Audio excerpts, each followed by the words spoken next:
something. There you go. Did business together back in the 60s. And that was my first real introduction to trucking. And from there, as a little boy, I kind of learned a lot through Tommy family. So this is an old trucking relationship. Tommy, thank you so much for joining us tonight. This show is pre-recorded and it will be played Tuesday because of time. Couldn't do a live one. Great to see you, man. Chuck, like to see you too. I understand you got snow. I'm in Orlando, but we're expecting tomorrow to be 40 degrees. Oh, well, it's about. And my grandson's got a baseball game tomorrow night. And I'm gonna bring out my scout ski clothes and my face mask and off to sit out there and watch them play baseball tomorrow night. Well, you're probably one of the only guys down in the Orlando area that has ski stuff, so you can up. There's a big ski group out of here, and there's actually a ski shop I go by every day to pick my grandson up here. It's been here for a long time. Hold on a second. There's a downhill ski shop in Orlando, Florida. Oh yeah, a couple of them. Wow. Now, you know what? You just taught an old guy something new. All right. Both of my daughters, as you know, go skiing with their family over Christmas. So right. One of them takes their 5 children, and the other one takes their 2 children, and they're going to Aspen. And is that Rico joining us? I hope so. It'd be great if he can. Don't know what's going on. He was tied up somewhere. Anyway, we do that. I appreciate that. And I don't know, edited. I know we got a time frame here. Well, we try to do the show a little quicker. We found that we did find that an hour was a little long, and I was told by our good friend Dean Croak, who did some checking for me, said nobody does an hour podcast. You guys don't need to, so we're not doing an hour, and I think our guests and our listeners are happy for it. Well, anyway, I was with Dean in Phoenix about a month ago. Right. He on my conference, and he and I had a panel talking about the same things we are today: the trucking, how the insurance rates and how they control them, and this kind of stuff. That we'll talk about a little bit here. But anyway, in fact, that's the thing that I've been pushed back on. And I understand because I listen to Rock Dog Show often, Series 146. I'm on Monday afternoon from 2:30 to 3 to talk some about cargo. And I've talked about cameras, and I've talked about the need of cameras, and I've talked about the forward-facing cameras and the driver-facing camera, and the drivers push back. But Chuck, this is a different world. I know. I totally agree. The first thing is the camera has to turn off when the truck turns off. Yes. On the inside. I still want to try, if I can, have a 36. You can get cameras now to look at the back and the forward. So this will protect them even when they're sleeping from somebody opening the back trailers and stuff. So it'd be useful to have those cameras too. But I'm talking about the standard cameras, front and rear. Right. 100%. When they're sleeping, it's got to cut off, these things. But when they're running down the highway, today's world, visual world, and even the new torque reforms in Florida and Georgia are dependent on proving that the driver did nothing wrong. Right. Both views to prove that. I read an article here on Heavy Duty Magazine this week that says the companies who are doing this, they team up with Samsung, they're selling more both view cameras than just front cameras, and it's reduced crashes by 40% and judgments by almost 100%. There's the answer. Both of the views out of the stuff. And drivers, we all need remembrance. And this adds a discipline of you not picking your phone up, you not eating, you paying attention because somebody's watching you, even though you might not think you need that. But we all need somebody watching us to remind us not to do something. And this distractive driving is becoming critical, and the court systems are just beating us up. In fact, this tort reform, ATRA just did a study for where you have the abuse. They did a study that they quoted somebody from the Chamber of Commerce that talks about all abuse, not just trucking. Right. And it costs the individual every individual for inflation purposes to recover the money that this false tort review, $4,300 a year. Wow. Over the, and so we've got to cut that down. Florida and Georgia and some companies have done this. The case out of the Warner case out of Texas, I guess you heard about that, was settled because they approved that the driver just happened to be there and they did nothing wrong. But the cameras would have even proven that more. And then now we can build on those court systems, but we got to walk away with as much proof as possible that the driver did nothing wrong. Now, if the driver did something wrong, we want to know. Of course, you're not pretending. Like that case in Warner, we'd have paid the $1 million and got rid of it. Instead, you got $100 million judgment. We'll admit to it. This is a new thing. This is a new defense. What they're telling now to fight the billboard attorneys is that we've got to admit when we're liable.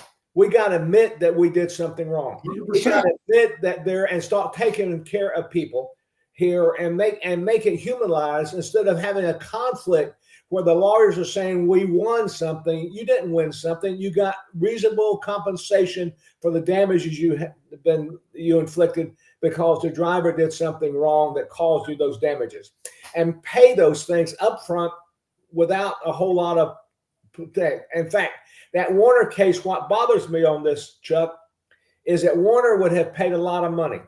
Right. Even though they did nothing wrong, because they did kill somebody. They did maim somebody, put them quadriplegic. But now, because the court system through the judgment, they're getting nothing. Right. And, the insurance company are not, we got to personalize the driver and personalize the injury, and the cameras help. Now, cargo theft is a part of it, but cameras all the way around help that part. Are you familiar with the Louisiana stage crashes? Oh, I certainly am. But I do need to just bring up one thing. We can't, before we go on too far, I don't understand how people in 2025, almost 2026, how we can expect that trucks can operate the same way they did in 1957. It's such a different world. Right. With these crashes, and how much money. The other thing I want to bring up is how much money did Werner have to pay in lawyers and legal bills just to get out of this? Like, that was millions of dollars. I paid lawyers lots in my life. Right, and they just took it as we did nothing wrong. We're going to prove it. They probably spent as much money fighting it as they could have settled it. 100%. But they did something for the industry. I've heard Warner's chief operating officer say a couple of times, we'd appreciate some contributions because we saved you all money. And I think we owe them something for doing that, the fault of that part. This was a prime case of that. But they did do a couple things, and this is where we need lawyers like Rob Mosley and other lawyers to help them prepare themselves for a case, because they call the driver a trainer driver, and they called him a trainer. Right. They said change those words from trainer to a coach because you're not training. And then we talk about and then come up with some word for your training drivers, just orientation or words like that the jury can relate to without thinking about a football or a teacher taking somebody who knows nothing and put, this stuff. So they did learn some things that they found that they changed, because those are the things that were brought up into the courts on the court systems to fight that battle. But, the other thing that they got to understand, and I just read Demar partnered with truck manufacturer, partnered one of their finance company, partnered with Geico to provide an insurance program, but it's based on one that's in the marketplace already. It's based on them being willing to share the technology. If you're not willing to share your ELDL technology, your cameras technology with your insurance companies, you're not going to get a favorable insurance program. In fact, I would start now, if I was a trucker shopping their insurance today, I'd do 3 things to help them have a better insurance program. I'd quit my truck with the cameras we talked about, be able to have them use me by myself to coach me. I'm following too close to wake up. Every now and then my car today went off a little bit when I got a little close to the front of the car in front. It beat me, told me to slow down. The lane deviation tells me, beats me. it beats me and not wakes me up. This makes me make sure I'm paying attention. The second thing is make sure the retail agent understands you're willing to share the ELD information. Yes, and that goes, I just want to interject here. That goes back to going to an agent that understands what the hell you're buying. Don't just, you and I have talked about this for years, but I want to just reiterate this to our listeners because we've picked up a lot of new listeners. If you're not dealing with an agent that specializes in truck insurance, go and find one. I don't care if it's your brother-in-law, your wife's father, or whatever. You need to have somebody. If you're going to run a trucking business with especially Class 8 trucks crossing state lines, apparently you're a sitting duck for lawsuits. So you want to protect yourself. Get yourself a broker that understands trucking. And I was going to add that, trucker, ask them if they don't know what bobtail deadhead is. They think they're Grateful Dead or a bird, or they don't know what a flatbed is. Don't do business with them. Don't quote those kind of things. Now, Progressive writes a lot of this. Geico writes a lot of this. They write a lot of stuff. They haven't had good results, but the problem with their results, we don't know about their results because they don't report just commercial. They report all auto. Yeah. This. But the problem is there's a lot of Progressive agents who don't know trucking. Now we're training some of the Progressive agents in our program to know trucking. So even though they represent Progressive, make sure they know trucking too. Right. Because it's a viable market, particularly their liability. Their cargo forms, you need to check the cargo forms. And that's another thing that they have that nobody pays enough attention to, Chuck, is the right cargo forms. Yes. In the marketplace today, because that's, in my opinion, a trucker has a greater chance of going out of business because they have their own cargo form than they do ever a nuclear verdict. Now, I got to mention something. There are, and I think Progressive is one of them, and I don't know about Geico, that will sell a carrier, a motor carrier, an insurance policy direct without going through a broker. I don't believe in that. You want to have that broker. It's not going to be any cheaper, but I believe, and Tommy, tell me if I'm right or wrong, I believe it gives you another line of defense. Somebody's going to explain things to you that much more before you know what to buy. And that's absolutely right. They will do, first off, broker agent, those names were synonymous. You up there call them a broker, US would call them agent because our license are agents. It depends on who you represent, this part of it. And a lot of people represent Progressive who don't know trucking because they write other commercial auto. And this is part of that part. But what they wrote on cargoes, again, to deal with your cargo, you got to do these things. You got to go to your retail agent and tell them everything you intend to haul. 100%. And don't be speculative. Don't think about when you go in safer, don't check 92 things that you're going to haul.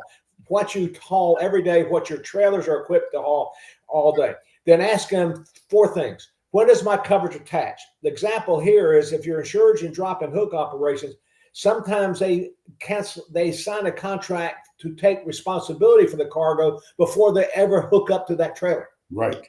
That part. And there's cases there. Second is let me know what cargo is not covered. Very important. And definition. And third, let me know any limitations on coverage I have. Like for theft, I've got to have a tinted vehicle or a locked vehicle warranty and things like that. And third, then hook up with one of these overhaul or cargo net where if cargo gets stolen, I got a place to report.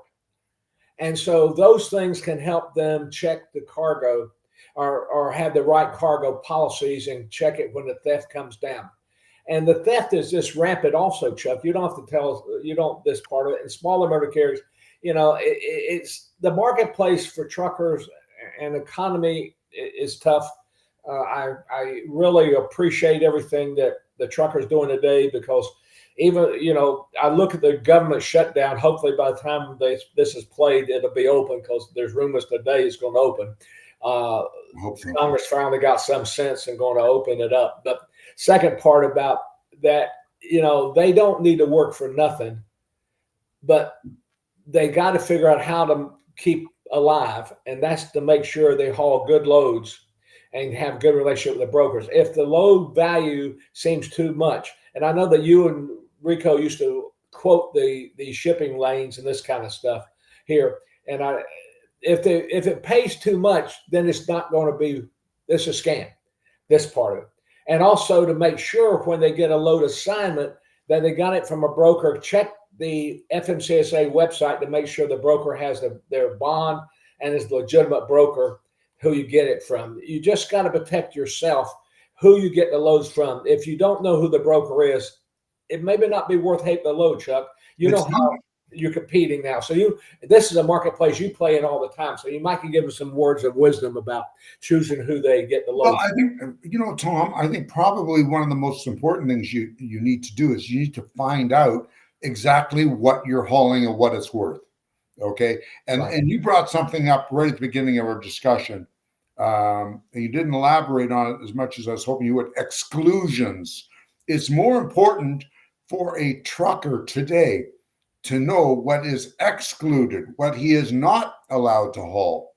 And if you're stuck somewhere in, Bone Hill, Arkansas or something, and it's a Friday night and a broker wants to give you a load of something you're not insured for, but you got to get out of there, you can actually phone your insurance agent or insurance broker and buy a one-trip policy. It sometimes is available if you let them know. I know Crum Flush has a market that also can have increased limits if they require higher limits for that one load. Right. And also trip leases for the cargo to fill those gaps, these kind of things. Because the problem is, folks, the insurance companies are willing to cover you for anything you want to haul.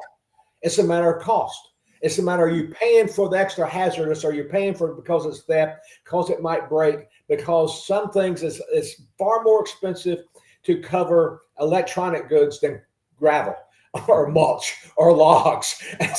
And there's a rate backs, and so they try to balance what you typically haul to rate you for that. If you're going to haul things, for example, a friend of mine always used, and Scott Lyden, by the way, he insured my father, so he goes back like I do with your my father did with your father. So we do this kind of stuff. But he always used that introduction when we talk about. But if you have seafood, there's a major difference in fish and shellfish. Yeah. From a value standpoint. That's and right. You make a point here. They got to understand that if they take a load for $200,000 and they only got $100,000 worth of cargo, even though the broker only requires $100,000, they're responsible for the $200,000. Right. They've got to find out, as you just pointed out, from the broker, what are you going to give me a load today and how much it's worth? And you've got to tell the broker, I'm not going to be responsible for more than what it's worth. Right. Excuse me, for more than my limit. I'm starting. That's right. You can't. Now, what you can do, like I remember years ago, many years ago, we used to haul for the Franklin Mint and bring in loads from Franklin Mint up to Canada. They were those commemorative plates and stuff. Right. And I think at the time, this goes back years ago, Tom, when you probably had black hair and I had lots of hair. And at least mine's hanging in there, Chuck.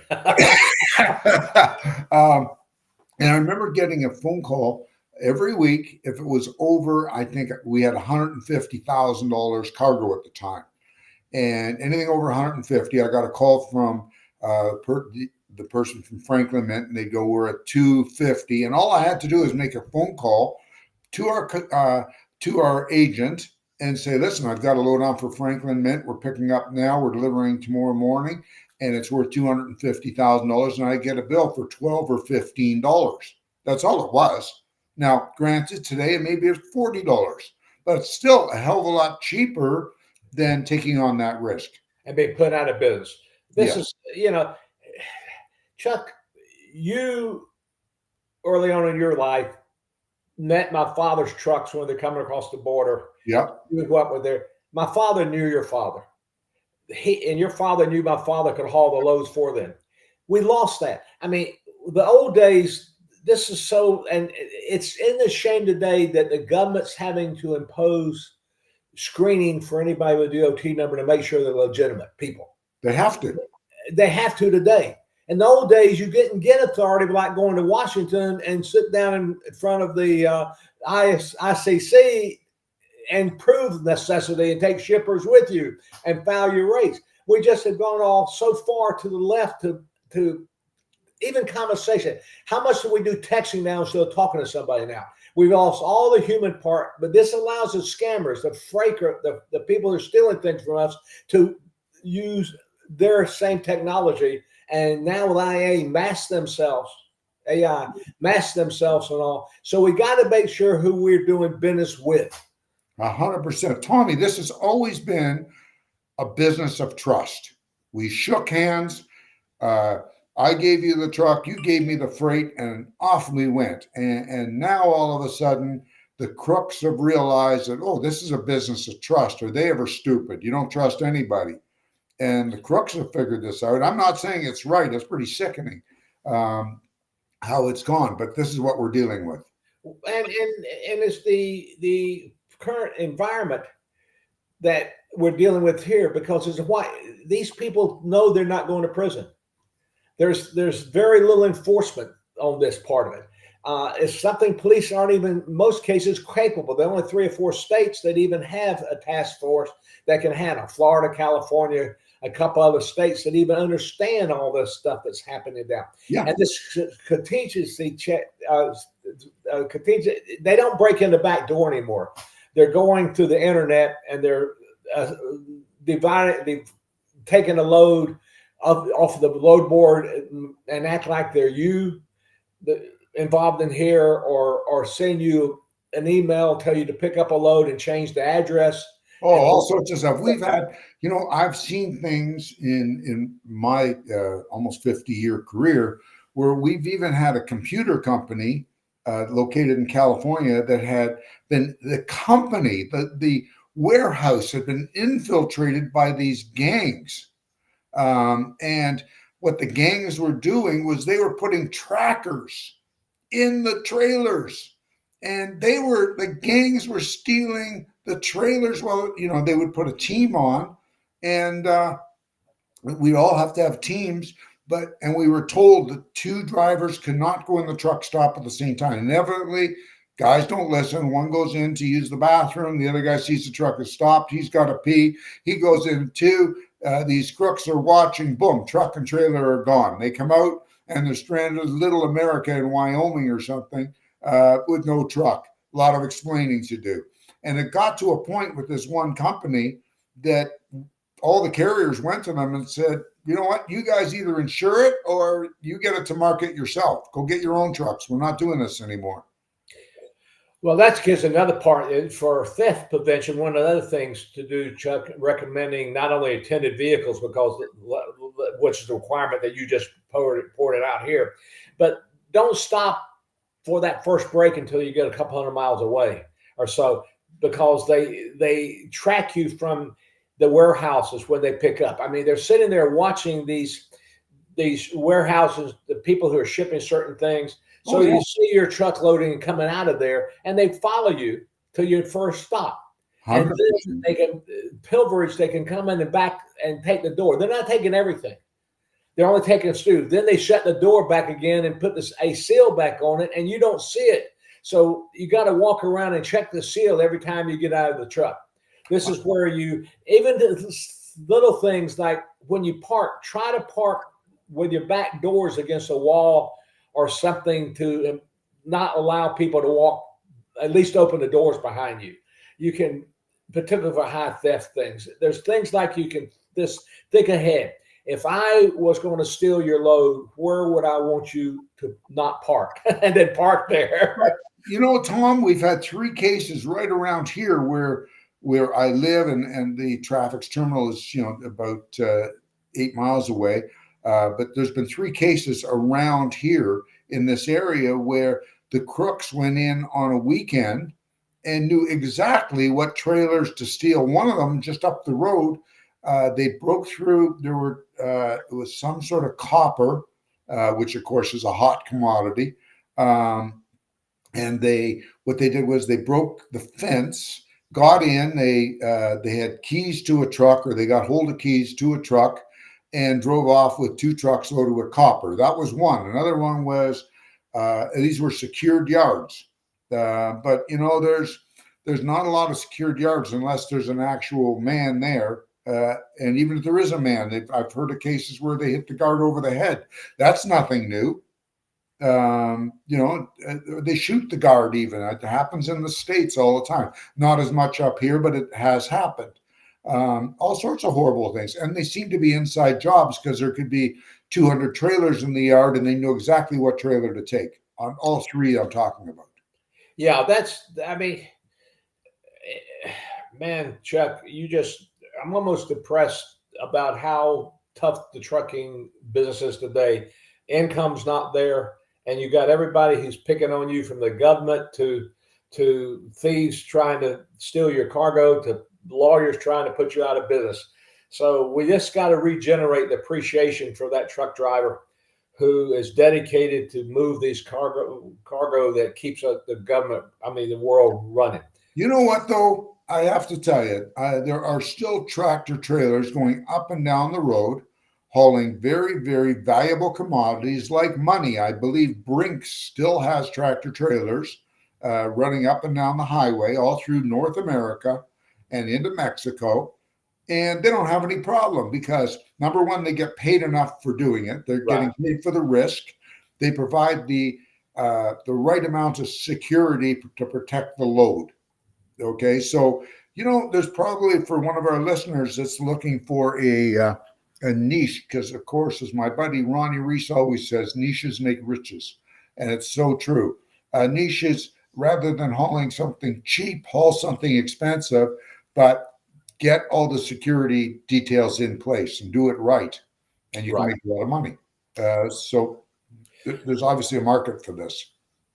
Chuck, I always appreciate spending time with you and Rico on this thing, and I know we're about out of time. If anybody's got a question, more than willing to talk to me about insurance. I don't have anything to sell anymore. I'm retired a little bit. I play granddaddy here. I took my grandson to school today. That's why we had to play this a little bit. And so I appreciate that part. But it's just simply Tommy at mcif.org. At mcif.org. Just email with that. We can talk about it. But it's important, folks, to, as Chuck just said, to understand where we are today.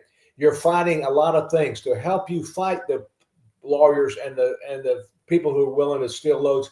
The cameras are important. Know who you're doing business with is important. Make sure you do business with an agent who understands your coverage, particularly your cargo coverage. And this will help you fight off these demons that are hurting everybody today.